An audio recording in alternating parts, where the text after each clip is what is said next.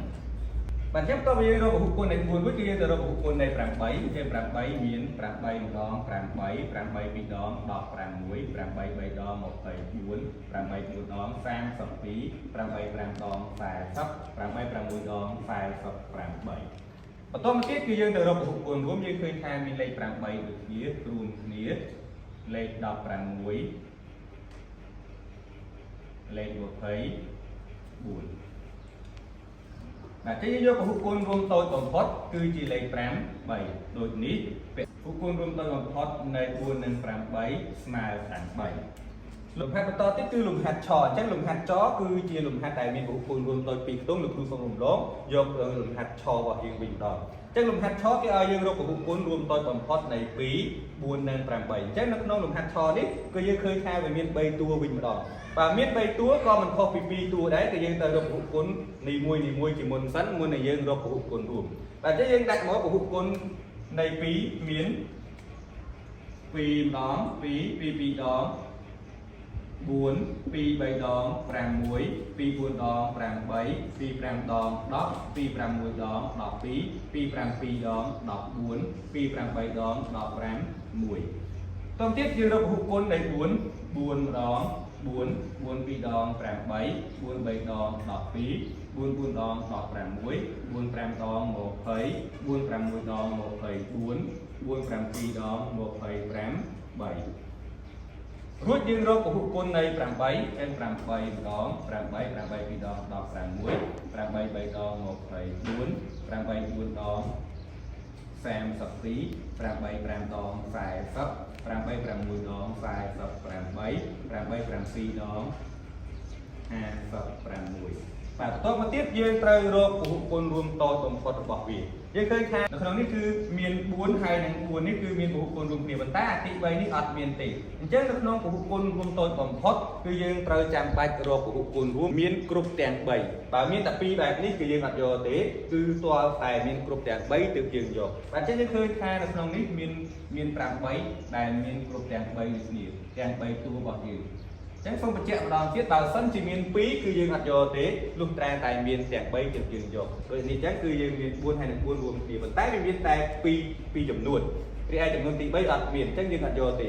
យើងយកទាល់តែគ្រប់ចំនួនរបស់វាបន្តមកទៀតយើងឃើញថាមានលេខ16គឺដូចគ្នាបាទចឹងលេខ16គឺរួមគ្នា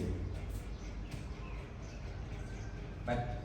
បើសិនជាយើងរកតទៅមុខទៀតនោះយើងនឹងឃើញរួមគ្នាបន្តទៀតប៉ុន្តែយើងចង់បានអាតូចដដែលអញ្ចឹងដូចគ្នាទេតែយើងគឺ2ចំនួនហើយនិង3ចំនួនក៏យើងត្រូវរកដូចគ្នាប៉ុន្តែយើងយកអាតូចដូចគ្នានោះយើងអាចឆ្លើយបានថាពហុគុណរួមតូចបំផុតនៃ2និងនៃ2 4និង8ស្មើជាមួយនឹង5 3នេះគឺជាចម្លើយរបស់វានៅក្នុងលំហាត់ឆរបស់យើងលំហាត់ចូលអញ្ចឹងចូលក៏មិនខុសពីលំហាត់ឆដែរគឺយើងមាន3ចំនួនដូចគ្នាបើមាន3ចំនួនដូចគ្នាយើងត្រូវរកពហុគុណនីមួយរបស់វាជាមុនសិនបាទយើងដាក់មកពហុគុណនៃ3មាន3 6 9 15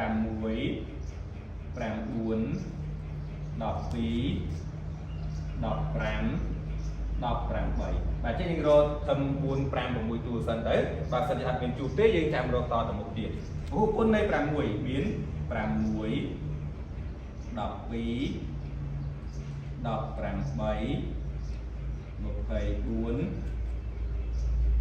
មក30ពហុគុណនៃ9មាន9 18